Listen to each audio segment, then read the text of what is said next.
Your Daily 180, 180 seconds of pure Bible study. Standing on the promises of Christ my King through eternal ages, let His praises ring. Are you standing on the promises? Standing on the promises.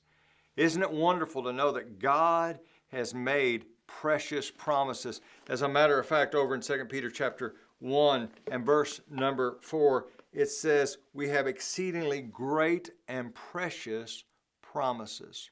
I want you to open your Bibles, if you would, over to the book of 1 Kings chapter 8.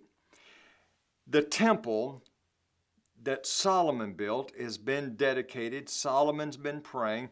We notice in verse number 54 that Solomon rises from prayer. Notice what it says. And so it was when Solomon had finished praying all his prayer and supplication to the Lord that he rose from before the altar of the Lord, from kneeling on his knees with his hands spread up to heaven.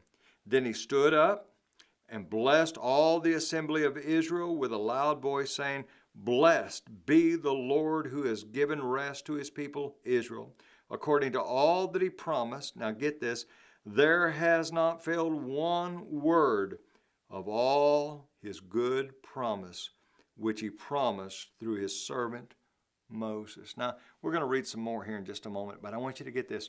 Whatever God promised, he kept his promise. As a matter of fact, a few years ago, we used to hear about promise keepers. God is the original promise keeper. Now, notice this, verse 57.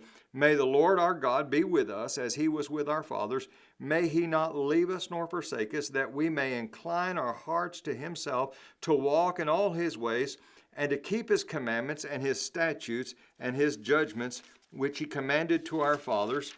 Verse number 59, and may these words of mine, which I have made supplication before the Lord, be near the Lord our God day and night, that he may maintain the cause of his servant and the cause of his people Israel, as each day may require, that all the peoples of the earth may know that the Lord is God, there is no other. Now listen closely.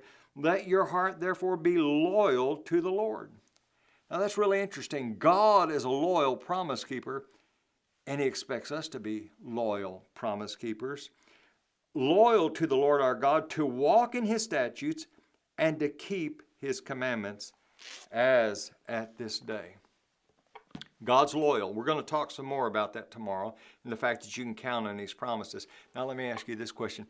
Can God count on you as a loyal promise keeper? Join us again for your Daily 180.